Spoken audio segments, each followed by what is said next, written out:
ਗੱਲ ਇਹ ਹੈ ਕਿ ਟਰੰਪ ਸਾਹਿਬ ਨੇ ਚਾਈਨਾ ਦਾ ਟੈਰਿਫ 145 ਤੋਂ ਧੜਮ ਕਰਕੇ ਥੱਲੇ 30% ਤੇ ਸੁੱਟ ਦਿੱਤਾ ਜੀ। ਇਹਦੇ ਨਾਲ ਹੁਣ ਇਹ ਦੱਸੋ ਕਿ ਟਰੱਕਿੰਗ ਬਿਜ਼ਨਸ ਹੈ ਜਿਹੜਾ ਉਹਦੇ ਉੱਤੇ ਕੀ ਅਸਰ ਪੈਣਗੇ। ਜੇ ਅੱਜ ਸ਼ਿਪ ਚੱਲਦਾ ਹੈ ਚਾਈਨਾ ਤੋਂ ਤੇ ਉਹਦੇ ਤੇ 30% ਜਿਹੜਾ ਹੈ ਉਹ ਟੈਰਿਫ ਲਾਗੂ ਹੋਏਗਾ। ਉਹਨਾਂ ਨੂੰ ਪਹੁੰਚਣ ਨੂੰ ਘੱਟੋ ਘੱਟ ਮਿਨੀਮਮ 2 ਵੀਕ 3 ਵੀਕ ਲੱਗਣਗੇ। ਉਹਦੇ ਬਾਅਦ ਜਿਹੜਾ ਘੱਟ ਹੋਏਗੀ ਤੇ ਡਿਮਾਂਡ ਜ਼ਿਆਦਾ ਹੋ ਜਾਏਗੀ, ਡੈਫੀਨਿਟਲੀ ਜਿਹੜਾ ਰੇਟ ਉੱਤੇ ਆਏਗਾ। ਆਟੋਨਮਸ ਟਰੱਕ ਚੱਲ ਪਏ, ਇਹਦੇ ਨਾਲ ਕੰਮਕਾਰ ਖਾਸ ਕਰ ਜਿਹੜਾ ਟਰੱਕ ਭਰਾਵਾਂ ਦਾ ਆ, ਟਰੱਕਰ ਭਰਾਵਾਂ ਦਾ ਆ, ਕਿਦਾਂ ਵੇਖਦੇ ਜੀ ਕੀ ਅਸਰ ਪਏਗਾ। ਆਟੋਨਮਸ ਟਰੱਕਿੰਗ ਜਿਹੜੀ ਹੈਗੀ ਆ ਇਹਦੇ ਜੇ ਟੈਕਨੋਲੋਜੀ ਹੈਗੀ ਹੈ ਡੈਫੀਨਿਟਲੀ ਇਹ ਵਧਣੀ ਆ, ਪਰ ਤੁਸੀਂ ਹੁਣ ਰਜਿਸਟਰਡ 3.54 ਮਿਲੀਅਨ ਡਰਾਈਵਰ ਨੇ ਯੂਐਸਏ ਚ। ਜੇ ਤੁਸੀਂ ਦੇਖੋ ਉਹਦੇ ਚ ਹਰ ਵੈਦਰ ਦੇ ਅੰਦਰ ਡਰਾਈਵਰ ਨੇ ਕੰਮ ਕਰਦਾ, ਸਨੋ ਦੇ ਅੰਦਰ ਕੰਮ ਕਰਨਾ, ਬਾਰਿਸ਼ਾਂ ਦੇ ਅੰਦਰ ਕੰਮ ਕਰਨਾ, ਪਾਣੀ ਦੇ ਅੰਦਰ ਕੰਮ ਕਰਨਾ, ਬੈਡ ਵੈਦਰ ਦੇ ਅੰਦਰ, ਸਮੋਕ ਦੇ ਅੰਦਰ ਕੰਮ ਕਰਨਾ। ਇਹਦੇ ਚ ਕੰਪਿਊਟਰ ਸੈਂਸਰ ਨਹੀਂ ਚੱਲ ਸਕਦਾ। ਇੱਕ ਚੰਗਾ ਡਰਾਈਵਰ ਜਿਹੜਾ ਹੈ ਨਾ, ਚੰਗਾ ਓਨਰ ਆਪਰੇਟਰ ਨਹੀਂ ਬਣ ਸਕਦਾ। ਉਹਦਾ ਤਰੀਕਾ ਹੈ ਕਿ ਚੰਗਾ ਡਰਾਈਵਰ ਜਿਹੜਾ ਹੈ ਉਹਨੂੰ ਚਾਹੀਦਾ ਹੈ ਕਿ ਪਹਿਲੇ ਕਿਸੇ ਹੋਰ ਦੇ ਖਰਚੇ 'ਚ ਆਪਣੇ ਆਪ ਨੂੰ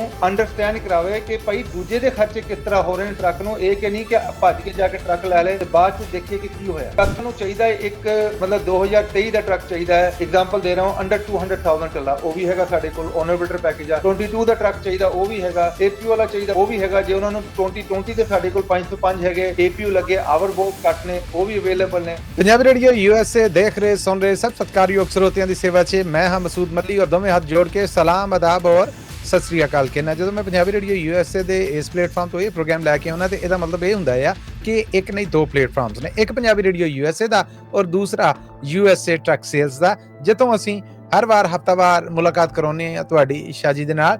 ਸੋ ਸਈਦ ਸਾਹਿਬ, ਸ਼ਾਹ ਜੀ ਦੋਵੇਂ ਕਹਿ ਲਓ ਕਿ ਇੱਕ ਹੀ ਹਸਤੀ ਨੂੰ ਸੱਦਣ ਵਾਸਤੇ ਇਨਾਮ ਵਰਤੇ ਜਾਂਦੇ ਨੇ। ਅੱਜ ਵੀ ਸਾਡੇ ਰੂਬਰੂ ਨੇ ਤੇ ਸ਼ਾਹ ਜੀ ਆਇਆਂ ਨੂੰ ਸਵਾਗਤ ਹੈ ਜੀ ਤੁਹਾਡਾ ਬੜਾ ਨਿੱਕਾ ਜਿਹਾ। ਸਤਿ ਸ੍ਰੀ ਅਕਾਲ ਜੀ, ਨਮਸਕਾਰ, ਅਸਲਾਮ ਅਲੈਕੁਮ ਸਭ ਨੂੰ ਜੀ। ਵਾਲੇਕੁਮ ਅਸਲਾਮ, ਸਲਾਮਤ ਰਹੋ, ਸਤਿ ਸ੍ਰੀ ਅਕਾਲ, ਨਮਸਤੇ। ਤੇ ਗੱਲ ਇਹ ਹੈ ਕਿ ਟਰੰਪ ਸਾਹਿਬ ਨੇ ਚਾਈਨਾ ਦਾ ਟੈਰਿਫ 145 ਤੋਂ ਧੜਮ ਕਰਕੇ ਥੱਲੇ 30% ਤੇ ਸੁੱਟ ਦਿੱਤਾ ਜੀ। ਇਹਦੇ ਨਾਲ ਹੁਣ ਇਹ ਦੱਸੋ ਕਿ ਟਰੱਕਿੰਗ ਬਿਜ਼ਨਸ ਹੈ ਜਿਹੜਾ ਉਹਦੇ ਉੱਤੇ ਕੀ ਅਸਰ ਪੈਣਗੇ। ਅਸੀਂ ਇਸ ਬਾਰੇ ਤੁਹਾਡੀ ਸਲਾਹ ਜਿਹੜੀ ਉਹ ਜਾਣਨਾ ਚਾਹੁੰਦੇ। ਇਹਦੇ 'ਚ ਆਪਾਂ ਇੱਕ ਹੋਰ ਤਰੀਕੇ ਨਾਲ ਦੇਖਦੇ ਹਾਂ, ਕਿਉਂਕਿ ਪਿੱਛੇ 2-3 ਮਹੀਨੇ ਜਿਹੜੇ ਨੇ ਬਹੁਤ ਡਿਫਿਕਲਟ ਗਏ ਨੇ। ਮੈਂ ਤਾਂ ਕਹਿੰਦਾ ਜਨਵਰੀ ਦੇ ਬਾਅਦ ਜਿਹੜਾ ਕੰਮ ਆ ਉਹ ਬਹੁਤ ਹੀ ਸਲੋ ਗਿਆ ਹੈ। ਸਪੈਸ਼ਲੀ ਪੋਰਟ ਤੇ ਕੰਮ ਜਿਹੜਾ ਹੈ ਉਹ 25 ਤੋਂ ਲੈ ਕੇ ਆਲਮੋਸਟ 40% ਡਾਊਨ ਹੋ ਗਿਆ ਸੀ। ਐਲਏ ਪੋਰਟ ਨੇ ਜਿਹੜਾ 25% ਘੱਟ ਜਿਹੜਾ ਦੱਸਿਆ ਲਾਸਟ 2 ਵੀਕਾਂ 'ਚ, ਤੇ ਜਿਹੜਾ ਲੌਂਗ ਬੀਚ ਹੈ ਉਹਨਾਂ ਨੇ ਆਲਮੋਸਟ 35 ਦੱਸਿਆ ਹੈ। ਤੇ one way to the other ਜਿਹੜਾ ਪੋਰਟ ਦਾ ਕੰਮ ਹੈ ਉਹ 25 ਤੋਂ 40% ਘੱਟ ਹੋ ਗਿਆ। ਉਹ ਹੁਣ ਇਹ ਕਰਕੇ ਬਹੁਤ ਸਾਰੇ ਜਿਹੜੀ ਉਹਨਾਂ ਦੀ ਕੈਪੈਸਿਟੀ ਹੈ, ਜਿਹੜੇ ਕਹਿ ਸਕਦੇ ਡਰਾਈਵਰ ਨਹੀਂ ਹੈ, ਜਿਹੜੇ ਓਨਰ ਆਪਰੇਟਰ ਨੇ, ਜਿਹੜੇ ਪੋਰਟ ਤੇ ਕੰਮ ਕਰਦੇ ਨੇ, ਉਹ ਜਾਂ ਤੇ ਕੰਮ ਛੱਡ ਗਏ ਨੇ, ਜਾਂ ਉਹਨਾਂ ਨੇ ਆਪਣਾ ਸਿਸਟਮ ਚੇਂਜ ਕਰ ਲਿਆ, ਜਾਂ ਉਧਰੋਂ ਨਿਕਲ ਕੇ ਉਹ ਜਿਹੜੇ OTR 'ਚ ਆ ਗਏ ਨੇ, ਜਾਂ ਤੁਸੀਂ ਇਹ ਸਮਝੋ ਕਿ ਉਹ ਜਿਹੜੇ ਕੰਪਨੀਆਂ ਸਨ ਉਹਨਾਂ ਨੇ ਇਕਵਿਪਮੈਂਟ ਪਾਰਕ ਕਰ ਦਿੱਤਾ ਤੇ ਡਰਾਈਵਰਾਂ ਦੀ ਤੇ ਆਪਰੇਟਰਾਂ ਦੀ ਛੁੱਟੀ ਕਰਾ ਦਿੱਤੀ। ਹੁਣ ਜਿਹੜੇ ਉਹਨਾਂ ਦੀ ਕਰਾਈ ਉਹ ਕਾਰਾਂ ਤੇ ਨਹੀਂ ਬੈ ਸਕਦੇ, ਉਹਨਾਂ ਨੇ ਹੋਰ ਜਗ੍ਹਾ ਜਾ ਕੇ ਆਪਣੇ ਆਪ ਨੂੰ ਇੰਗੇਜ ਕਰ ਲਿਆ। ਤੇ ਕਹਿਣ ਦਾ ਮਕਸਦ ਹੈ ਕਿ ਹੁਣ ਜਦੋਂ ਇਹ ਸਿਸਟਮ ਠੀਕ ਹੋ ਰਿਹਾ ਹੈ, ਜਿਹਨੂੰ ਤੁਸੀਂ ਕਹਿੰਦੇ ਹੋ 90 ਡੇਜ਼ ਦਾ ਜਿਹੜਾ ਬ੍ਰੇਕ ਮਿਲ ਗਿਆ ਹੈ 30% ਤੇ, ਮੋਸਟ ਪ੍ਰੋਬਬਲੀ ਇਹ ਸੇਮ ਹੀ ਰਹੇਗਾ। ਤੇ ਉਹ ਕਰਕੇ ਜਿਹੜਾ ਨਾ ਹੁਣ ਕੈਪੈਸਿਟੀ ਇੱਕਦਮ ਘੱਟ ਹੋ ਗਈ ਹੈ। ਤੇ ਜਦੋਂ ਅੱਜ ਮਤਲਬ ਜੇ ਆਪਣਾ ਟਰੱਕ ਨਹੀਂ ਸੌਰੀ ਜੇ ਅੱਜ ਸ਼ਿਪ ਚੱਲਦਾ ਹੈ ਚਾਈਨਾ ਤੋਂ, ਤੇ ਉਹਦੇ ਤੇ 30% ਜਿਹੜਾ ਹੈ ਉਹ ਟੈਰਿਫ ਲਾਗੂ ਹੋਏਗਾ। ਉਹਨਾਂ ਨੂੰ ਪਹੁੰਚਣ ਨੂੰ ਘੱਟੋ ਘੱਟ ਮਿਨੀਮਮ 2 ਵੀਕ 3 ਵੀਕ ਲੱਗਣਗੇ। ਉਹਦੇ ਬਾਅਦ ਜਿਹੜਾ ਘੱਟ ਹੋਏਗੀ ਤੇ ਸਪਲਾਈ ਜ਼ਿਆਦਾ ਹੋ ਜਾਏ, ਆਪਣਾ ਡਿਮਾਂਡ ਜ਼ਿਆਦਾ ਹੋ ਜਾਏਗੀ, ਤੇ ਡੈਫੀਨਿਟਲੀ ਜਿਹੜਾ ਰੇਟ ਉੱਤੇ ਆਏਗਾ। ਤੇ ਇਹ ਜਿਹੜਾ ਜਦੋਂ ਇਹ ਪੋਰਟ ਤੇ ਕੰਮ ਉੱਤੇ ਜਾਂਦਾ ਹੈ ਤੇ ਤੁਹਾਨੂੰ ਪਤਾ ਉਹਦਾ 20% ਇਫੈਕਟ ਜਿਹੜਾ ਹੁੰਦਾ ਹੈ ਉਹ ਟਰੱਕਿੰਗ ਇੰਡਸਟਰੀ OTR ਤੇ ਆਉਂਦਾ ਹੈ, ਤੇ ਉਹਦਾ ਵੀ ਆਟੋਮੈਟਿਕਲੀ ਰੇਟ ਉੱਤੇ ਚੱਲ ਜਾਏਗਾ। ਬਿਲਕੁਲ ਠੀਕ ਹੈ। 15 ਕੁ ਦਿਨ ਲੱਗਣੇ, 2 ਵੀਕ ਇੱਕ ਘੱਟੋ ਘੱਟ ਟਾਈਮ ਇਹ ਹੈ ਜੀ। ਪਰ ਕੁਐਸਚਨ ਇਹ ਹੈ ਕਿ ਉਸ ਵੇਲੇ ਤੱਕਰ ਜਿਹੜੀ ਕੰਪਨੀਆਂ ਨੇ, ਜਿਹੜੇ ਪੋਰਟਾਂ ਦੇ ਕੰਮ ਕਰਦੇ ਨੇ, ਜਿਹੜੇ OTR ਟਰੱਕਾਂ ਦੇ ਕੰਮ ਕਰਦੇ ਨੇ, ਜਿਨ੍ਹਾਂ ਨੇ ਆਪਣਾ ਸਕੇਜੂਲ ਚੇਂਜ ਕਰ ਲਿਆ ਸੀ, ਉਹ ਕਿੰਨੀ ਜਲਦੀ ਆਪਣੇ ਆਪ ਨੂੰ ਦੁਬਾਰਾ ਕੈਪੈਸਿਟੀ ਵੱਲ ਲੈ ਆ ਸਕਦੇ ਨੇ। ਕਿਉਂਕਿ ਦੇਖੋ ਟਰੱਕ ਤੇ ਪਾਰਕ ਹੋ ਗਏ, ਪਰ ਜਿਹੜਾ ਬੰਦਾ ਹੈ, ਹਿਊਮਨ ਫੈਕਟਰ ਹੈ, ਜਿਹੜਾ ਡਰਾਈਵਰ ਹਾਇਰ ਕਰਨਾ ਹੈ, ਜਿਹੜੇ ਡਰਾਈਵਰ ਛੱਡ ਗਏ ਨੇ, ਜਿਹੜੇ ਡਰਾਈਵਰਾਂ ਨੇ ਆਪਣਾ ਸਿਸਟਮ ਚੇਂਜ ਕਰ ਲਿਆ, ਉਹਨਾਂ ਨੂੰ ਵਾਪਸੀ ਤੇ ਤੁਸੀਂ ਰਾਈਟ ਅਵੇ ਨਹੀਂ ਲਿਆ ਸਕਦੇ ਨਾ। ਤੇ ਜੇ ਕੁਆਲੀਫਾਈਡ ਡਰਾਈਵਰ ਨਹੀਂ ਹੈ ਤੇ ਤੁਸੀਂ ਇੰਸ਼ੋਰੈਂਸ ਵੀ ਐਕਸੈਪਟੇਬਲ ਨਹੀਂ ਕਰਾ ਸਕਦੇ। ਉਹ ਕਰਕੇ ਚੀਜ਼ਾਂ ਨੂੰ ਥੋੜੀ ਜਿਹਾ ਬੋਟਲਨੈਕ ਹੋ ਜਾਏਗਾ।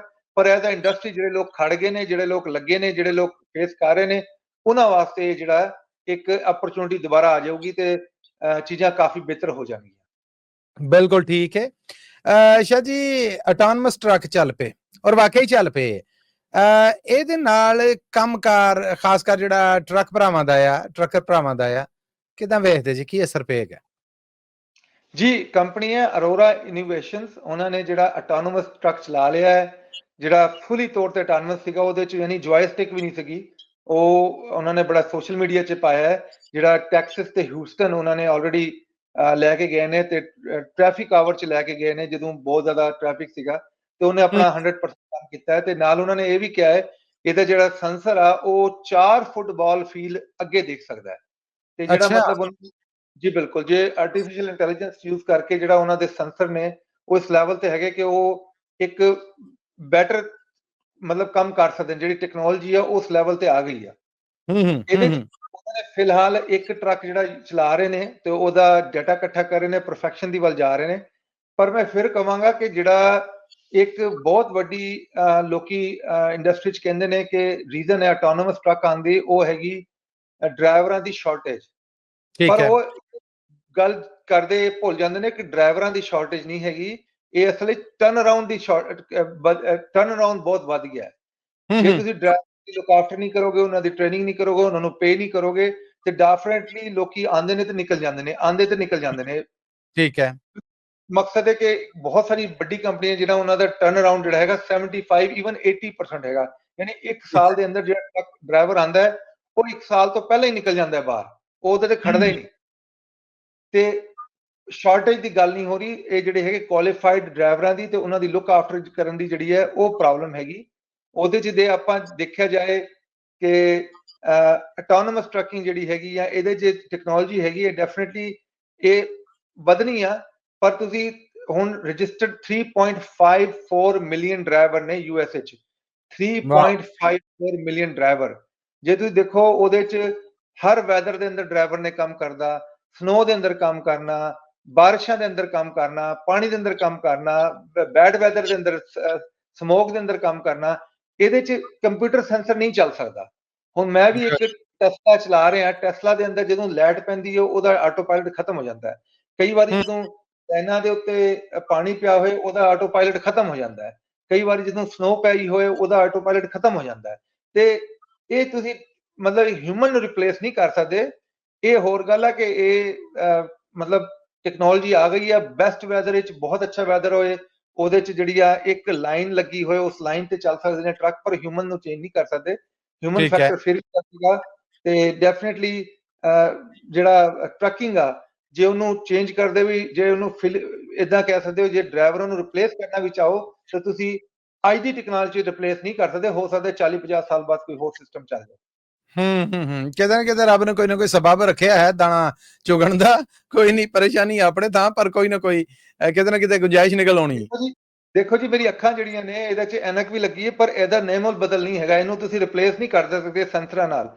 ਹੁਣ ਸੈਂਸਰਾਂ ਨਾਲ ਬਹੁਤ ਲਿਮਿਟੇਸ਼ਨ ਆ, ਤੁਸੀਂ ਜਿੰਨੇ ਵੀ ਸੈਂਸਰਾਂ ਨੂੰ ਲਾ ਦਿਓ ਉਹਦੇ ਅੰਦਰ ਬਹੁਤ ਮਤਲਬ ਜਿਹੜਾ ਤੁਸੀਂ ਸਾਡੇ ਜਿਹੜੇ ਸੈਂਸਰ ਲੱਗੇ ਨੇ, ਨੱਕ ਲੱਗਾ, ਅੱਖ ਲੱਗਾ, ਕੰਨ ਲੱਗੇ, ਇਹ ਬਹੁਤ ਸਾਰੇ ਜਿਹੜੇ ਨੇ ਇਹ ਮਿਲੀਅਨਸ ਆਫ ਈਅਰ ਡਿਵੈਲਪ ਹੋਏ ਨੇ।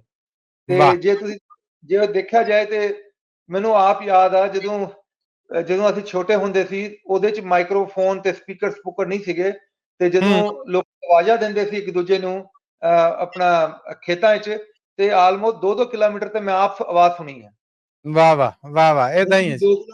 ਹੁਣ ਤੁਸੀਂ 2 ਕਿਲੋਮੀਟਰ ਕੀ, ਤੁਸੀਂ ਅੱਧਾ ਕਿਲੋਮੀਟਰ ਕਿਸੇ ਨੂੰ ਆਵਾਜ਼ ਨਹੀਂ ਦੇ ਸਕਦੇ। ਸਾਡੀ ਆਵਾਜ਼ਾਂ ਹੀ ਖਤਮ ਹੋ ਗਈਆਂ। ਏਦਾਂ ਹੀ ਵਕਤ ਦਾ ਬਦਲਾਅ ਹੈ ਜੀ। ਅੱਛਾ, ਇਹ ਦੱਸੋ ਸਈਦ ਸਾਹਿਬ ਕਿ ਲੋਕੀ ਬੜੇ ਪਰੇਸ਼ਾਨ ਨੇ। ਸਾਡੇ ਇਸ ਪੋਡਕਾਸਟ ਤੋਂ ਪਿਛਲੇ ਪੋਸਟਕਾਰਡ ਨੇ, ਪੋਡਕਾਸਟ ਨੇ ਜਿਹੜੇ, ਉਹਨਾਂ ਉੱਤੇ ਵੀ ਕਮੈਂਟ ਹੁੰਦੇ, ਇਹਦੇ ਤੇ ਵੀ ਆਉਣਗੇ। ਕੰਮ ਡਾਊਨ, ਲੋਕਾਂ ਦੀ ਪਰੇਸ਼ਾਨੀ, ਇਸ ਬਾਰੇ ਕੀ ਕਹਿੰਦੇ ਜੀ? ਤੁਹਾਡੇ ਕੁਐਸਚਨ ਦਾ ਨਾ ਮੈਂ ਇਸ ਤਰ੍ਹਾਂ ਜਵਾਬ ਦਵਾਂਗਾ ਕਿ ਮਲੀ ਸਾਹਿਬ, ਜਦੋਂ ਬੰਦਾ ਚੰਗੇ ਮਾਹੌਲ ਵਿੱਚ ਹੁੰਦਾ ਨਾ, ਤੇ ਰੱਜਿਆ ਹੁੰਦਾ ਹੈ, ਤੇ ਰਿਲੈਕਸ ਹੁੰਦਾ ਹੈ, ਉਹ ਸਾਰੀ ਵਧੀਆ ਗੱਲਾਂ ਕਰਦਾ ਹੈ। ਪਰ ਉਹ ਰਿਐਲਿਟੀ ਨਹੀਂ ਹੁੰਦੀ। ਉਹਦੀ ਰਿਐਲਿਟੀ ਉਸ ਵੇਲੇ ਸਾਹਮਣੇ ਆਉਂਦੀ ਹੈ ਜਦੋਂ ਉਹ ਫਸਿਆ ਹੋਏ, ਜਦੋਂ ਉਹ ਕਾਬੂ ਆ ਗਿਆ ਹੋਏ, ਜਦੋਂ ਉਹ ਕਿਸੇ ਇਸ ਤਰ੍ਹਾਂ ਦੇ ਹਾਲਾਤ ਚ ਹੋਏ ਜਿਹਦੇ ਹਾਲਾਤ ਚ ਬੰਦਾ ਜਿਹੜਾ ਨਾ ਮੂੰਹ ਤੋਂ ਕੀ ਵਰਡ ਨਿਕਲਦਾ ਹੈ, ਜਿਹੜੇ ਤੁਹਾਡੀ ਤਰ੍ਹਾਂ ਰੱਬ ਦੇ ਕੋਲ ਲੋਕ ਨੇ, ਜਦੋਂ ਉਹ ਕਾਬੂ ਆਉਂਦੇ ਕਹਿੰਦੇ ਉਹ ਰੱਬ ਭਲਾ ਕਰੇ। ਠੀਕ ਹੈ, ਕਈ ਲੋਕ ਜਿਹੜੇ ਨੇ ਉਹ ਕਾਬੂ ਆਉਂਦੇ ਨੇ, ਉਹ ਫੌਰਨ ਐਫ ਵਰਡ ਉਹਨਾਂ ਦੇ ਮੂੰਹ ਤੋਂ ਨਿਕਲਦਾ। ਤੇ ਸੇਮ ਥਿੰਗ ਆ, ਅਸੀਂ ਜਦੋਂ ਟਰੱਕਿੰਗ ਇੰਡਸਟਰੀ 'ਚ ਹੈਗੇ, ਅਸੀਂ 1-2 ਦਿਨ ਜਾਂ 1-2 ਵੀਕ ਵਾਸਤੇ ਜਾਂ 1-2 ਮਹੀਨੇ ਵਾਸਤੇ ਉਹਨੂੰ ਕਾਊਂਟ ਨਹੀਂ ਕਰਦੇ ਟਰੱਕਿੰਗ ਨੂੰ। ਉਹ ਬੇਸਿਕਲੀ ਲੌਂਗ ਟਰਮ ਹੈਗਾ। ਜਦੋਂ ਤੁਸੀਂ ਆਪਣੇ ਆਪ ਨੂੰ ਆਪਟੀਮਾਈਜ਼ ਕਰ ਲੈਂਦੇ ਹੋ, ਮੈਂ ਵੀ ਦੇਖਦਾ ਸੀ ਕਮੈਂਟਸ, ਲੋਕੀ ਕਹਿੰਦੇ ਜੀ ਆਪਟੀਮਾਈਜ਼ੇਸ਼ਨ ਕੀ ਹੁੰਦੀ ਹੈ। ਆਪਟੀਮਾਈਜ਼ੇਸ਼ਨ ਮੈਂ ਤੁਹਾਨੂੰ ਐਗਜ਼ਾਮਪਲ ਦਿੰਦਾ। ਹੁਣ ਇਸਰਾਈਲ 'ਚ, ਜਿਹਨੂੰ ਅਸੀਂ ਕੀ ਕਹਿੰਦੇ ਨੇ ਇੰਗਲਿਸ਼ 'ਚ, ਇਸਰਾਈਲ ਨੂੰ ਜੀ ਇਸਰਾਈਲ ਹੀ ਕਹਾਂਗੇ। ਇਸਰਾਈਲ ਨੂੰ ਜਦੋਂ ਉਹਨਾਂ ਨੇ ਜਿਹੜਾ ਐਗਰੀਕਲਚਰ ਸ਼ੁਰੂ ਕੀਤਾ ਹੈ ਮਿਡਲ ਆਫ ਡੈਜ਼ਰਟ, ਉਹਨਾਂ ਨੇ ਜਿਹੜਾ ਫਰੂਟ ਦੇ ਬੂਟੇ ਲਾਏ ਨੇ, ਉਹਨਾਂ 'ਚ ਆਪਟੀਮਾਈਜ਼ ਐਗਰੀਕਲਚਰ ਕਰ ਰਹੇ ਨੇ। ਇਰੀਗੇਸ਼ਨ ਸਿਸਟਮ ਲਾਇਆ ਕਿ ਜੇ ਇੱਕ ਬੂਟੇ ਨੂੰ ਮਤਲਬ 15 ਕਤਰੇ ਪਾਣੀ ਚਾਹੀਦਾ, ਉਹਨੂੰ 15 ਕਤਰੇ ਹੀ ਮਿਲੇਗਾ, 16 ਨਹੀਂ ਮਿਲੇਗਾ ਤੇ 14 ਵੀ। ਸੇਮ ਥਿੰਗ ਹੈਗੀ ਜਿਹੜਾ ਆਪਣਾ ਕੈਲੀਫੋਰਨੀਆ 'ਚ ਤੁਸੀਂ ਦੇਖ ਰਹੇ ਹੋ, ਇਰੀਗੇਸ਼ਨ ਸਿਸਟਮ ਜਿਹੜੇ ਨਵੇਂ ਲੱਗੇ ਨੇ ਉਹ ਬਹੁਤ ਆਪਟੀਮਾਈਜ਼ ਨੇ। ਜਿਹੜਾ ਉਹਨਾਂ ਨੇ ਫਰੂਟ ਦੇ ਪਲਾਂਟ ਨੂੰ ਜਿਹੜਾ ਪਾਣੀ ਦੇਣਾ, ਜਿੰਨੀ ਰਿਕੁਆਇਰਮੈਂਟ ਹੈ ਉਨੀ ਦੇਣਾ, ਨਾ ਜ਼ਿਆਦਾ ਦੇਣਾ ਨਾ ਘੱਟ ਦੇਣਾ। ਠੀਕ ਹੈ। Same thing with the trucking industry, ਤੁਸੀਂ ਆਪਣੇ ਆਪਰੇਸ਼ਨ ਨੂੰ ਆਪਟੀਮਾਈਜ਼ ਕਰਨਾ। ਮੈਂ ਇਹਦੀ ਐਗਜ਼ਾਮਪਲ ਦਵਾਂਗਾ। ਜੇ 2 ਓਨਰ ਬਿਲਡਰ ਨੂੰ ਸੇਮ ਜਿਹੜਾ ਹੈ ਉਹ ਲੋਡ ਮਿਲਦਾ ਹੈ, ਫॉर ਐਗਜ਼ਾਮਪਲ ਦੋਨਾਂ ਕੋਲ ਰੀਫਰ ਆ, ਦੋਨਾਂ ਨੇ ਕੈਲੀਫੋਰਨੀਆ ਮਤਲਬ ਬੇਕਰਫੀਲਡ ਤੋਂ ਚੱਕ ਕੇ ਜਿਹੜਾ ਹੈ ਉਹ ਨਿਊਯਾਰਕ ਲੈ ਕੇ ਜਾਣਾ ਹੈ। ਸੇਮ ਲੋਡ ਆ, ਸੇਮ ਲੋਡ ਦੀ ਪ੍ਰਾਈਸ ਆ, ਸੇਮ ਕਮੋਡਿਟੀ ਆ, ਪਰ ਉਹਦੀ ਜਿਹੜੇ ਪ੍ਰੋਫਿਟੇਬਿਲਿਟੀ ਹੋਏਗੀ 2 ਡਰਾਈਵਰਾਂ ਦੀ, 2 ਓਨਰ ਬਿਲਡਰ ਦੀ ਡਿਫਰੈਂਟ ਹੋਏਗੀ। ਠੀਕ ਹੈ। ਕਿਉਂਕਿ ਉਹ ਡਿਪੈਂਡ ਕਰਦਾ ਹੈ ਕਿ ਉਹਦਾ ਇਕਵਿਪਮੈਂਟ ਦੀ ਮੰਥਲੀ ਪੇਮੈਂਟ ਕਿੰਨੀ ਆ, ਉਹ ਡਿਪੈਂਡ ਕਰਦਾ ਉਹਦਾ ਫਿਊਲ ਕੰਜ਼ੰਪਸ਼ਨ ਕਿੰਨੀ ਆ, ਠੀਕ ਹੈ। ਉਹ ਡਿਪੈਂਡ ਕਰਦਾ ਉਹਦੀ ਇੰਸ਼ੋਰੈਂਸ ਕਿੱਦਾਂ ਹੈਗੀ, ਠੀਕ ਹੈ। ਉਹ ਡਿਪੈਂਡ ਕਰਦਾ ਉਹਦੇ ਡਰਾਈਵਰ ਨੂੰ ਉਹਨੇ ਪੈਸੇ ਪੇ ਕਰਨੇ ਜਾਂ ਉਹਨੇ ਓਨਰ ਬਿਲਡਰ ਨੂੰ, ਉਹ ਆਪ ਓਨਰ ਬਿਲਡਰ ਆਪ ਚਲਾ ਰਿਹਾ। ਠੀਕ ਹੈ। ਕਹਿਣ ਦਾ ਮਕਸਦ ਹੈ ਕਿ ਜੇ ਇੱਕ ਦਾ ਕੰਮ ਆਪਟੀਮਾਈਜ਼ ਹੈ, ਉਹਨੇ ਵਧੀਆ ਟਰੱਕ ਲਿਆ, ਜਿਵੇਂ USA ਟਰੱਕ ਸੇਲ 'ਚ ਅਸੀਂ ਯੂਜ਼ ਟਰੱਕ ਵੇਚਦੇ ਹਾਂ। ਸਾਡੇ ਕੋਲ ਹੁਣ ਮੁੰਡੇ ਟਰੱਕ ਲੈ ਕੇ ਜਾਂਦੇ ਨੇ ਇੰਟਰਨੈਸ਼ਨਲ, 50, 60, 70, 80 ਹਜ਼ਾਰ ਦਾ ਟਰੱਕ ਲਿਆ, ਸਾਲ ਦੀ ਵਾਰੰਟੀ ਹੈਗੀ, ਉਹਨਾਂ ਨੂੰ ਟੈਨਸ਼ਨ ਹੀ ਨਹੀਂ ਹੈਗੀ। ਕੋਈ ਗॉड ਫॉरबिड ਪ੍ਰੋਬਲਮ ਵੀ ਹੋ ਗਿਆ ਤਾਂ ਵਾਰੰਟੀ 'ਚ ਕਵਰ ਹੋਏਗਾ, ਟੋਇੰਗ ਵੀ ਕਵਰ ਹੋਏਗੀ, ਨਾਲ ਉਹਦਾ ਲੇਬਰ ਪਾਰਟ ਡਾਇਗਨੋਸਟਿਕ ਵੀ ਕਵਰ ਹੋਣਗੇ, ਕਵਰਡ ਕੰਪੋਨੈਂਟਸ। ਠੀਕ ਹੈ। ਤੇ ਕੋਈ ਦੂਜਾ ਬੰਦਾ ਉਹ ਟਰੱਕ ਚਲਾ ਰਿਹਾ ਜਿਹਦੀ ਫਿਊਲ ਕੰਜ਼ੰਪਸ਼ਨ ਜਿਹੜੀ ਆ ਉਹ ਠੀਕ ਨਹੀਂ ਹੈਗੀ, ਇਕਵਿਪਮੈਂਟ ਪੁਰਾਣਾ ਹੈਗਾ ਜਾਂ ਇਕਵਿਪਮੈਂਟ ਬਹੁਤ ਐਕਸਪੈਂਸਿਵ ਹੈਗਾ, ਉਹਦੀ ਮੰਥਲੀ ਪੇਮੈਂਟ ਬਹੁਤ ਜ਼ਿਆਦਾ ਹੈ ਤੇ ਤੁਹਾਨੂੰ ਪਤਾ ਉਹਦਾ ਖਰਚਾ ਬਹੁਤ ਜ਼ਿਆਦਾ ਹੈ, ਪਰ ਦੋਨਾਂ ਦਾ ਜਿਹੜਾ ਪੇ ਆ ਉਹ ਸੇਮ ਆ, ਤੇ ਐਂਡ ਆਫ ਦ ਜਿਹੜਾ ਹੈ ਨਾ ਉਹ ਬਹੁਤ ਜ਼ਿਆਦਾ ਵੇਰੀਏਬਲ ਕਰ ਜਾਂਦਾ ਹੈ। ਬਿਲਕੁਲ ਏਦਾਂ ਹੀ। ਹੁਣ ਜੇ ਤੁਸੀਂ ਸਹੀ ਤਰੀਕੇ ਨਾਲ ਇਕਵਿਪਮੈਂਟ ਲਿਆ ਹੋਏ ਤੇ ਤੁਸੀਂ ਆਪਣਾ ਡਰਾਈਵਰ ਦੀ ਸੈਲਰੀ ਕੱਢ ਦਿਓ ਆਲਮੋਸਟ $6000, ਤੇ ਇਕਵਿਪਮੈਂਟ ਜੇ ਠੀਕ ਹੋਏ, ਤੁਹਾਨੂੰ ਲੁੱਕ ਆਫਟਰ ਪੇਮੈਂਟ ਠੀਕ ਹੋਏ, ਤੁਸੀਂ ਉਹਦੇ ਤਰੀਕੇ ਨਾਲ ਚਲਾਓ, ਤੇ ਆਲਮੋਸਟ ਅੱਜ ਦੀ ਦੌਰ ਵਿੱਚ ਮੇਰੇ ਜਿਹੜੇ ਕਸਟਮਰ ਨੇ ਉਹ ਇਨਕਲੂਡਿੰਗ ਆਪਣਾ ਖਰਚਾ ਤੇ ਡਰਾਈਵਰ ਦਾ ਖਰਚਾ ਤੇ ਟੋਟਲ ਮਿਲਾ ਕੇ ਟਰੱਕ ਦੇ ਉੱਤੇ $12,000 ਤੋਂ $14,000 ਬਣਾ ਰਹੇ ਨੇ ਐਮਾਜ਼ੋਨ ਦੇ ਨਾਲ। ਵਾਹ ਵਾਹ। 12,000 ਜੀ 12 ਤੋਂ 15 12 ਤੋਂ $14,000 ਬਣਾ ਰਹੇ ਹੋ, ਜੋ ਤੁਸੀਂ ਡਰਾਈਵਰ ਦੇ ਪੈਸੇ ਵੀ ਕੱਢ ਲਓ, ਫਿਰ ਵੀ ਜੇ ਤੁਸੀਂ 6000 ਵੀ ਕੱਢ ਲਓ, 7000 ਵੀ ਕੱਢ ਲਓ, you are still making $6,000-7,000 on a $60,000-70,000 truck. ਇਹ ਤੋਂ ਜ਼ਿਆਦਾ ਤੁਹਾਨੂੰ ਕੀ ਆਪਟੀਮਾਈਜ਼ੇਸ਼ਨ ਚਾਹੀਦੀ ਹੈ। ਪਰ ਦੂਜੇ ਪਾਸੇ ਜੇ ਤੁਸੀਂ ਅੱਖਾਂ ਬੰਦ ਕਰਕੇ ਇਕਵਿਪਮੈਂਟ ਲੈਂਦੇ ਹੋ, ਬ੍ਰਾਂਡ ਨੇਮ ਇਕਵਿਪਮੈਂਟ ਲੈਂਦੇ ਹੋ, ਉਹ ਵੀ ਠੀਕ ਆ। ਜੇ ਤੁਹਾਡੇ ਕੋਲ ਇਸ ਤਰ੍ਹਾਂ ਦੇ ਕੰਟਰੈਕਟ ਹੈਗਾ, ਉਹਨਾਂ ਦੀ ਰਿਕੁਆਇਰਮੈਂਟ ਹੈ ਤਾਂ ਜ਼ਰੂਰ ਕਰੋ।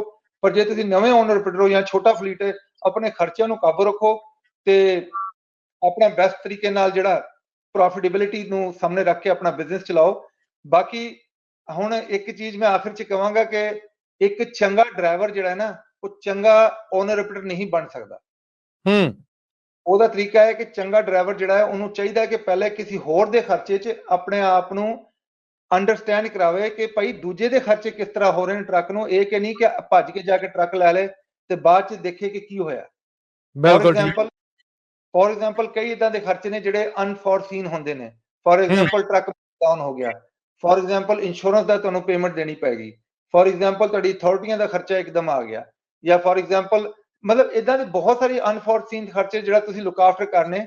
ਪਰ ਉਹਦਾ ਸਭ ਤੋਂ ਬੈਸਟ ਸੋਲੂਸ਼ਨ ਇਹੀ ਆ, ਤੁਸੀਂ ਟਰੱਕ ਉਹ ਲਓ ਜਿੱਦਾਂ ਆਪਾਂ USA ਟਰੱਕ ਸੇਲ 'ਚ ਵੇਚ ਰਹੇ ਹਾਂ, ਜਿਨ੍ਹਾਂ ਦੀ ਵਾਰੰਟੀ ਹੋਏ, ਨਾਲ ਉਹਨਾਂ ਦੀ ਟੋਇੰਗ ਲੱਗੀ ਹੋਏ, ਨਾਲ ਜਿਹੜੇ ਨੇ ਫਿਊਲ ਕੰਜ਼ੰਪਸ਼ਨ ਵਧੀਆ ਹੋਏ, ਤੇ ਨਾਲ ਕਿਸੇ ਨਾ ਕਿਸੇ ਮੇਜਰ ਫਲੀਟ ਦੇ ਚੱਲੇ ਹੋਣ, ਤਾਂ ਕਿ ਉਹਨਾਂ ਦਾ ਪੂਰਾ ਜਿਹੜਾ ਪਿਛਲਾ ਮੇਨਟੇਨੈਂਸ ਹੋਏ ਤੇ ਰਿਕਾਰਡ ਹੋਏ ਤੇ ਈਜ਼ੀ ਹੋ ਜਾਏ ਓਨਰ ਆਪਰੇਟਰ ਵਾਸਤੇ ਕਿ ਉਹਦੇ 'ਚ ਉਹਦੀ ਜੇਬੋਂ ਖਰਚਾ ਘੱਟ ਹੋਏ ਤੇ ਟਰੱਕ ਦੀ ਪਰਫਾਰਮੈਂਸ ਜ਼ਿਆਦਾ ਹੋਏ। ਕਿਆ ਬਾਤ ਹੈ, ਬਿਲਕੁਲ ਠੀਕ ਹੈ। ਤੇ ਅਖੀਰ ਤੇ ਗੱਲਬਾਤ ਦੇ ਕੋਈ ਡੀਲ ਸ਼ੀਲ ਵੀ ਹੈ ਜਿਹਦੇ ਤੋਂ ਕੋਈ ਫਾਇਦਾ ਸਾਡੇ ਦੇਖਣ ਔਰ ਸੁਣਨ ਵਾਲੇ ਚੁੱਕ ਸਕਦੇ ਨੇ? ਕੀ ਹੈ ਯੂਐਸਏ ਟਰੱਕ ਸੇਲਸ ਤੇ? ਜੀ ਜੇ ਤੁਸੀਂ ਸਾਨੂੰ ਹੁਣ ਇਸ ਵੇਲੇ ਸਾਡੀ ਇਨਵੈਂਟਰੀ ਜਾ ਕੇ ਦੇਖੋ, ਸਾਡੇ ਕੋਲ ਐਗਜ਼ਾਮਪਲ ਦੇ ਰਹੇ ਹਾਂ, ਫਰੇਡ ਲਾਈਨਰ ਜਿਹੜੇ ਨੇ ਉਹ 59995 ਤੋਂ ਸ਼ੁਰੂ ਹੋ ਕੇ 149995 ਦੇ ਅਵੇਲੇਬਲ ਨੇ। ਹੁਣ ਕਸਟਮਰ ਦੇਖਦਾ ਜੇ ਉਹਨਾਂ ਨੂੰ ਚਾਹੀਦਾ ਇੱਕ ਮਤਲਬ 2023 ਦਾ ਟਰੱਕ ਚਾਹੀਦਾ ਹੈ, ਐਗਜ਼ਾਮਪਲ ਦੇ ਰਹਾ ਹਾਂ, ਅੰਡਰ 200,000 ਚੱਲਾ, ਉਹ ਵੀ ਹੈਗਾ ਸਾਡੇ ਕੋਲ, ਓਨਰ ਬਿਲਡਰ ਪੈਕੇਜ ਆ। 22 ਦਾ ਟਰੱਕ ਚਾਹੀਦਾ ਉਹ ਵੀ ਹੈਗਾ, ਏਪੀਓ ਵਾਲਾ ਚਾਹੀਦਾ ਉਹ ਵੀ ਚਾਹੀਦਾ ਉਹ ਵੀ ਹੈਗਾ। ਜੇ ਉਹਨਾਂ ਨੂੰ 2020 ਦੇ ਸਾਡੇ ਕੋਲ 505 ਹੈਗੇ, ਏਪੀਓ ਲੱਗੇ, ਆਵਰ ਬਹੁਤ ਘੱਟ ਨੇ, ਉਹ ਵੀ ਅਵੇਲੇਬਲ ਨੇ। ਪਰ ਉਹਦੇ ਚ ਮੈਂ ਤੁਹਾਨੂੰ ਇੱਕ ਰਿਕਮੈਂਡੇਸ਼ਨ ਜ਼ਰੂਰ ਕਰਾਂਗਾ ਕਿ ਤੁਸੀਂ ਪਹਿਲਾਂ ਮਾਰਕੀਟ ਨੂੰ ਸਰਚ ਕਰੋ। ਠੀਕ ਹੈ। ਬਹੁਤ ਸਾਰੇ ਕਸਟਮਰ ਇਦਾਂ ਨੇ ਜਿਹੜੇ ਸਾਨੂੰ ਕਾਲ ਕਰਦੇ ਨੇ, ਭਾਈ ਅਸੀਂ ਟਰੱਕ ਲੈਣ ਗਏ ਸੀ, ਸਾਨੂੰ ਉਹਨਾਂ ਨੇ ਡਿਸਕਾਊਂਟ ਦਿੱਤਾ 5 6 7,000 $, ਅਸੀਂ ਡੀਲ ਬਣਾ ਲਈ ਤੇ ਹੁਣ ਅਸੀਂ ਡਿਪੋਜ਼ਿਟ ਵੀ ਦੇ ਦਿਆ, ਹੁਣ ਅਸੀਂ ਦੇਖਦੇ ਹਾਂ ਕਿ ਉਹ ਟਰੱਕ ਜਿਹੜਾ ਉਹ ਬੇਸਿਕਲੀ ਮਾਰਕੀਟ ਚ ਉਹਦੇ ਤੋਂ ਵੀ ਸਸਤਾ ਲੱਗਾ ਜਿਨ੍ਹਾਂ ਨੇ ਉਹਨੇ ਡਿਸਕਾਊਂਟ ਦਿੱਤਾ। ਤੇ ਮੈਂ ਕਿਹਾ ਭਾਈ ਪ੍ਰੋਬਲਮ ਹੈਗੀ ਜੇ ਕਿਸੇ ਡੀਲਰਸ਼ਿਪ ਨੇ ਦੋ ਪ੍ਰਾਈਸਿਸ ਰੱਖੀਆਂ, ਇੱਕ ਵੇਚਣ ਵਾਸਤੇ ਇੱਕ ਦਿਖਾਉਣ ਵਾਸਤੇ, ਉਹ ਤੇ ਬੇਸਿਕਲੀ ਤੁਹਾਨੂੰ ਕਬਰ ਕਰਨ ਵਾਸਤੇ ਹੈਗੀ। ਜੇ ਤੁਸੀਂ ਉਹਨਾਂ ਦੀ ਸਕੀਮ ਚ ਆ ਜਾਂਦੇ ਹੋ ਤੇ ਉਹ ਤੇ ਤੁਹਾਡੀ ਗਲਤੀ ਆ, ਉਹਨਾਂ ਨੇ ਤਾਂ ਆਲਰੇਡੀ ਮਤਲਬ ਕੀ ਕਹਿੰਦੇ ਨੇ ਜਾਲ ਲਾ ਕੇ ਰੱਖਿਆ। ਠੀਕ ਹੈ। ਹੁਣ ਤੁਸੀਂ ਕਾਬੂ ਆ ਗਏ ਜਾਲ 'ਚ, ਤੁਸੀਂ ਆਪਣੀ ਅੱਖਾਂ ਖੁੱਲੀ ਰੱਖੋ, ਪਹਿਲੇ ਆਪਣੇ ਰਿਸਰਚ ਕਰੋ। ਇਹ ਛੋਟਾ ਡਿਸੀਜਨ ਨਹੀਂ ਹੈਗਾ, 50 60 70 80 ਲੱਖ ਡਾਲਰ ਦਾ ਡਿਸੀਜਨ। ਇਹ ਖਾਲੀ ਇਹ ਡਿਸੀਜਨ ਨਹੀਂ ਹੈਗਾ, ਇਹਦੇ ਬਾਅਦ ਇੰਸ਼ੋਰੈਂਸ ਵੀ ਪੇ ਕਰਨੀ, ਇਹਦੇ ਬਾਅਦ ਉਹਦਾ ਖਰਚਾ ਵੀ ਪੇ ਕਰਨਾ। ਇਹ ਨਹੀਂ ਕਿ ਉਹਨੂੰ ਖਿਲਾਰ ਕੇ ਤੁਸੀਂ ਆਪਣੀ ਪੇਮੈਂਟਾਂ ਦੇ ਕੇ ਗੁਜ਼ਾਰਾ ਕਰ ਲੋਗੇ। ਤੇ ਸਭ ਤੋਂ ਪਹਿਲਾਂ ਕੰਪੇਅਰ ਕਰੋ, ਕੁਐਸਚਨ ਕਰੋ, ਸਾਨੂੰ ਕਾਲ ਲਾਓ, ਸਾਨੂੰ ਦੱਸੋ ਜੀ ਸਾਡਾ ਇੰਨੇ ਦਾ ਇਕਵਿਪਮੈਂਟ ਮਿਲਦਾ, ਤੁਹਾਡਾ ਇੰਨੇ ਦਾ ਇਕਵਿਪਮੈਂਟ ਹੈ, ਫਰਕ ਕੀ ਆ, ਡਿਫਰੈਂਸ ਕੀ ਆ। ਤੇ ਜੇ ਤੁਹਾਨੂੰ ਠੀਕ ਲੱਗਦਾ ਉਹਦੇ ਬਾਅਦ ਆਪਣਾ ਫਾਈਨਲ ਡਿਸੀਜਨ ਕਰਕੇ ਉਹਨੂੰ ਐਗਜ਼ੀਕਿਊਟ ਕਰ ਲਓ। ਇਹ ਚੀਜ਼ ਨਾ ਬਿਲਕੁਲ ਕਰੋ ਠੀਕ। ਕਿ ਸਿਰਫ ਪ੍ਰੈਸ਼ਰ 'ਚ ਆ ਕੇ ਕਿ ਇੰਨਾ ਡਿਸਕਾਊਂਟ ਮਿਲਦਾ, ਉਹਨਾਂ ਡਿਸਕਾਊਂਟ ਮਿਲਦਾ, ਉਹਨਾਂ ਡਿਸਕਾਊਂਟ ਮਿਲਦਾ। ਇਹ ਸਾਰੀ ਸੇਲਸ ਟੈਕਨੀਕਸ ਨੇ ਜਿਹੜੇ ਅਸੀਂ ਐਟ ਯੂਐਸਏ ਟਰੱਕ ਸੇਲ ਅਸੀਂ ਉਹ ਯੂਜ਼ ਨਹੀਂ ਕਰਦੇ। ਇਸ ਵਾਸਤੇ ਅਸੀਂ ਹਰ ਚੀਜ਼ ਆਪਣੀ ਆਨਲਾਈਨ ਲਾਈ ਹੈ। 99% ਅਸੀਂ ਜਿਹੜਾ ਨਾ ਉਹਦੀ ਵਿਜ਼ਿਬਿਲਿਟੀ ਰੱਖੀਏ। 1% ਮੈਂ ਇਸ ਵਾਸਤੇ ਕਹਿੰਦਾ ਕਿਉਂਕਿ ਸਾਡੇ ਤੋਂ ਵੀ ਗਲਤੀ ਹੋ ਜਾਂਦੀ ਇਨਫੋਰਮੇਸ਼ਨ ਪਾਉਂਦੇ, ਪਰ 99% ਸਾਡੀ ਇਨਫੋਰਮੇਸ਼ਨ ਐਕੂਰੇਟ ਆ, ਸਾਡੇ ਪਿਕਚਰਾਂ ਐਕੂਰੇਟ ਆ, ਸਾਡੀ ਵਾਰੰਟੀਆਂ ਲੱਗੀਆਂ ਨੇ। ਸਿਲਵਰ ਪੈਕੇਜ ਤੁਸੀਂ ਚੂਜ਼ ਕਰ ਸਕਦੇ ਹੋ, 골ਡ ਪੈਕੇਜ ਚੂਜ਼ ਕਰ ਸਕਦੇ ਹੋ, ਬਟ ਮੇਕ ਸ਼ੋਰ ਕਰੋ ਕਿ ਜਿਹੜਾ ਤੁਸੀਂ ਟਰੱਕ ਲੈਂਦੇ ਹੋ ਉਹ ਡਿਸਕਾਊਂਟ ਦੇ ਪ੍ਰੈਸ਼ਰ 'ਚ ਨਾ ਲਓ। ਉਹ ਮੇਕ ਸ਼ੋਰ ਕਰੋ ਤੁਹਾਨੂੰ ਪਤਾ ਹੋਣਾ ਚਾਹੀਦਾ ਤੁਸੀਂ ਲੈ ਕੀ ਰਹੇ ਹੋ, ਉਹਦੀ ਪ੍ਰਾਈਸ ਕੀ ਆ, ਉਹਦੇ ਬਾਅਦ ਆਪਣਾ ਡਿਸੀਜਨ ਬਣਾਓ। ਬਿਲਕੁਲ ਠੀਕ ਹੈ, ਬਿਲਕੁਲ ਠੀਕ ਹੈ। ਸਹੀ ਹੈ ਸਾਹਿਬ, ਤੁਹਾਡਾ ਬਹੁਤ ਸ਼ੁਕਰੀਆ, ਬੜੀ ਬੜੀ ਮਿਹਰਬਾਨੀ ਕਿ ਕੁਝ ਵਕਤ ਕੱਢਿਆ, ਤੁਸੀਂ ਆਏ, ਰੂਬਰੂ ਆਏ ਔਰ ਇਹ ਬਰੀਕੀਆਂ ਜਿਹੜੀਆਂ ਖਾਸ ਕਰ ਆਖਰੀ ਸਵਾਲ ਦੀਆਂ ਡੀਲਸ ਦੇ ਮਾਮਲੇ 'ਚ ਦੱਸ ਚੱਲੇ ਜੇ। ਉਮੀਦ ਹੈ ਕਿ ਸਾਡੇ ਸੁਣਨ ਵਾਲੇ ਕੋਈ ਵੀ ਵੱਡਾ ਫੈਸਲਾ ਇਹ ਮੈਂ ਸਮਝਦਾ ਜ਼ਿੰਦਗੀ ਦੇ ਕਾਰੋਬਾਰ ਦੇ ਵਪਾਰ ਦੇ ਮਾਮਲਾਤ ਨੇ ਜਿਹੜੇ ਇਹਨਾਂ ਗੱਲਾਂ ਤੇ ਜ਼ਰੂਰ ਗੌਰ ਕਰਨਗੇ ਔਰ ਫਿਰ ਕੋਈ ਪੈਰ ਚੁੱਕਣਗੇ। ਅੱਜ ਦੀ ਇਸ ਮੁਲਾਕਾਤ ਵਾਸਤੇ ਤੁਹਾਡਾ ਬਹੁਤ ਧੰਨਵਾਦ ਹੈ ਜੀ। ਥੈਂਕ ਯੂ ਜੀ, ਸਭ ਨੂੰ ਬਹੁਤ ਬਹੁਤ ਥੈਂਕ ਯੂ। ਸਤਿ ਸ੍ਰੀ ਅਕਾਲ, ਨਮਸਕਾਰ ਤੇ ਅਸਲਾਮ ਅਲੈਕੁਮ। ਲੋ ਜੀ, ਇਹਦੇ ਨਾਲ ਮੈਨੂੰ ਵੀ ਮਸੂਦ ਮੱਲੀ ਨੂੰ ਪੰਜਾਬੀ ਰੇਡੀਓ ਯੂਐਸਏ ਦੇ ਪਲੇਟਫਾਰਮ ਤੋਂ ਯੂਐਸਏ ਟਰੱਕ ਸੇਲਸ ਦੇ ਸਹੀਦ ਸਾਹਿਬ ਦੇ ਨਾਲ ਇਸ ਮੁਲਾਕਾਤ 'ਚ ਦਵੋ ਇਜਾਜ਼ਤ। ਫਿਰ ਮਿਲਾਂਗੇ